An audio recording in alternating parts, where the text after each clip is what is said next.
না বাপু, 10-12 হাজার। আহা, আমি পারি না, আর পারি না।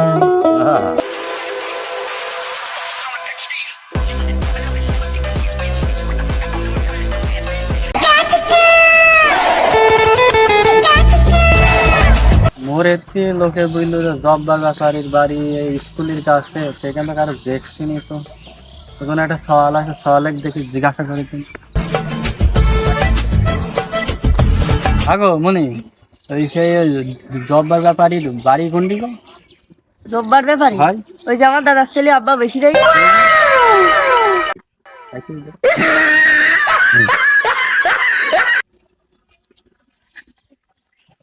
আগো জব্বার ভাই, কি হলো গো? কিটা তুমি? আমি এই ঢাকাইতে আইছি, একটা গরু কোরবানি দিতে হবে। তো তোমার ছবি যাইছে, আমার জান প্রাণ সব বাড়াই।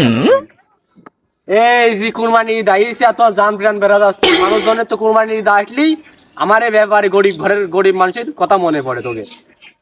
তো কি হলো বাবু? আমার একটা গরু কিনতে হবে। গরু কিনবা? দাঁড়াও, একটা পান খেয়ে নিয়ে মাথায় বুদ্ধি আসছে না। পুরাই আকিজি বিড়ি খাইয়া শেষে খেকের খেকের কইরা কাশে হাইরে কাশ কোনটাই ফেলে দিলাম, মাথায় কাজ করছে না মাথায়। বাজেট কত তোমার? বাজেট তো সে মেলা, ওই ধরো 10-11 এরকম। তাই তো, এত বাজেট নিয়ে ঢাকা শহরে তুই চলে আসছো গ্রামে, বিল্ডিং এর মাথাপাতি লাভ হতো নাকি? না, সারা বেলা না পাওয়া হয় না তো, খালি ঘরের মধ্যে বেশি থাকে। যাই হোক, বিদেশি মানুষ কম দামে কিনলেও বেশি টাকা আমার লাভ করতে হবে, নাই হবে না। যাই হোক বাপু, ওই গরু যখন কিনবা তে 10 লাখ টাকা নিয়ে আসো, তাই না? না বাপু, 10-12 হাজার। আহা, আমি পারি না, আর পারি না। আমি কেন মরি না? আমি মনে করলাম 10-12 লাখ টাকা যে মোটা টাকা মারি সংসারটা ভালোভাবে চলাই নিয়ে, যখন বোক নতুন শাড়ি মাড়ি কিনতেও মনে করলাম ছেলে আবার বায়না করেছে দেবের প্যান্ট কিনবে। এ টাকায় কি 10-12 হাজার টাকা, তো আমি 200 টাকা মাত্র অনুমতি দেবের প্যান্ট কিনবন কন্তি আর শাড়ি কিনবন কন্তি। আমার লুঙ্গি আবার গেছে সাইডি, মানে সিঁড়ি গেছে, লুঙ্গি আমি কিনবন কন্তি।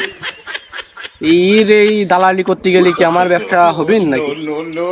তাই হোক, তার মধ্যে একটা ছাগল কেনার ব্যবস্থা করতে হবে, গরু কেনা যাবে না। বল আগো, কালি আরো অত বেতন বসে থাকি মাথা ঘামানি দরকার নেই।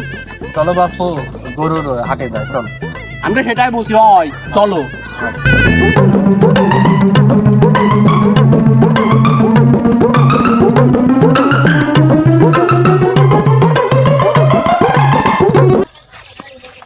আগো বাপু, হ্যাঁ, তুমি কোন হাটে নিয়ে আনলে? আমি কিনবো গরু আর তুমি ছাগলের হাটে নিয়ে আনলি। হ্যাঁ, তো তোমার যে বাজেটে গরুর হাটে নিয়ে যাওয়া যায়, এ তো ছাগলের হাটে হয় না। আমার বাজেট 10-11 হাজার আমার বাজেট। তুমি কি কোন ধরনের কথা বলছো? বারে বিশাল বাজেট নিয়ে চলে আইসু, গরুর পুঙা বন্ধ কিনা যাবে না ওই বাজেটে। আমি নাই কোন দিন এসব তো গরুর হাটের কাছে আমি। তুমি বাপু বোঝো না কো, শহরের মানুষ আমি গ্রামের মানুষ, জব্বার ব্যাপারে আইছি তোমার সাথে, জানো গ্রামের নাম ডাক আছে আমার একটা। তো তুমি যদি আমার সাথে থাকো তাহলে তোমাকে ছাগল আমি কিনে দিচ্ছি, বাড়ি বাড়ি কুরবানি দিতে পারবা। তোমার 10,000 টাকাতে কোন ছাগল যে হবি না তাই ভাবছি এখন। এই যে কিনতে পারলে 500 টাকা বকশিস না দিলে কিন্তু এই ছাগল মাগল কিনেও দেবো না।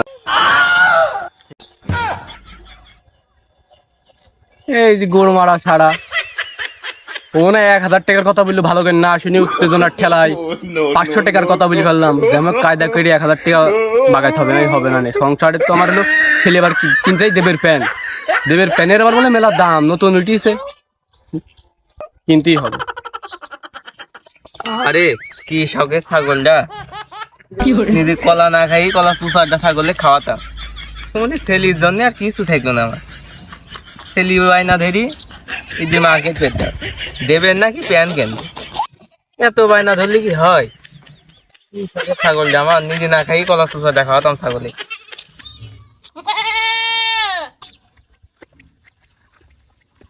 ছাগল তো দেখছি যে ছাগল গো খুব নড়া নড়ছে। হ্যাঁ, তাই তো বেশ ভালো।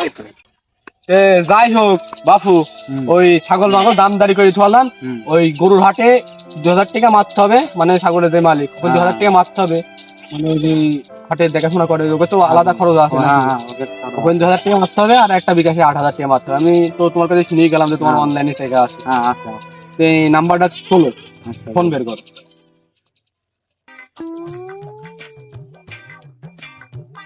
ওই গরুর হাতে আগে দাও, ওই 2000 টাকা আগে দাও, তারপরে ছাগলের টাকা দিলেও হবে, না দিলেও মানে দিও না পরে। নাম্বারটা বলি দিলি। নাম্বার হলো 01380555562 হয়। সেকেন্ড কত দেবো তাহলে নাম্বারে? 2000 টাকা। ঠিক আছে, সেকেন্ড 2000 দিয়েছি। হয়। আর হচ্ছে ছাগল লাগছে, ছাগলের নাম্বারটা কিনলো 018 ও হ্যাঁ 59 59 642 642 আবার 3 3 হয়। এবার দিয়ে দাও। এখানে 8000 তাই তো? হয়। আচ্ছা চলে যেতে। ঠিক আছে কি? হ্যাঁ ঠিক আছে। ওকে ওকে 2000 দিলে এখানে 8000 তাই না? মোট 10,000 টাকা। হয়। তো চলো ছাগল তোমাকে দিচ্ছি, চলো। এই এই এই মনি, তোর চাচার ফোনে টাকাই নাকি দেখ দিন। হ্যালো, আব্বা বলে আইস বলে। আসি আচ্ছা ভাই আসিছে। আরে ভাই ঠিক আছে, তো ছাগলটা দাও, নাও দড়িটা নিয়ে গেলাম, শহরের মানুষ দড়ি মড়ি তো কিনে আনে। দাও দড়ি আর কি। ছাগলটা খুলি।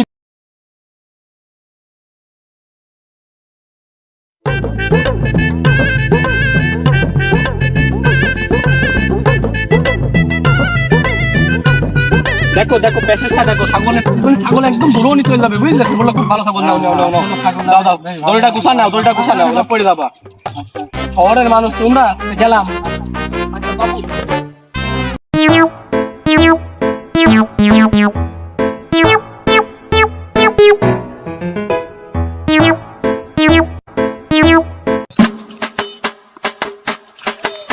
ব্যবসা তো ভালোই হইলো, যে ছেলে কাছে ফোন করে দেখি টাকা বিকাশে গেল নাকি 4000। ছেলে আবার দেবের প্যান্ট কিনবে, এবার আর ফোন চলাই কেমাতা জানি, ফোন খুলতেই পারি না আমি। ব্যবসা তো ভালোই হইলো, নগদে 2000 মারিছে আর 2000 নগদ, মানে দুটোই নগদ, একটা নগদ অ্যাকাউন্টে মারিছে আর একটা পকেটে গেছে। 4000 টাকা তো ব্যবসা হয়েই গেল। তাই বাড়ি যাই বোক আর ছেলে জিনিসপাতি কিনবি ঈদের মধ্যে, তাহলে ছেলে তো কিনে দিতে হবে। ছেলে আর বায়না করেছে দেবের প্যান্ট, বউ আবার বায়না করেছে সেই দামি শাড়ি। আমার আর কিছু কিনা হবে না, 4000 টাকা দিয়ে এবার কোনো মতো ছেলেকে আর বউকে কিনে দেখি। আমি সামনে বছরে ভালো করে কাতুয়া শার্ট কিনবো না, এমআই চলো, সংসারটা তো চলাইতে হবে।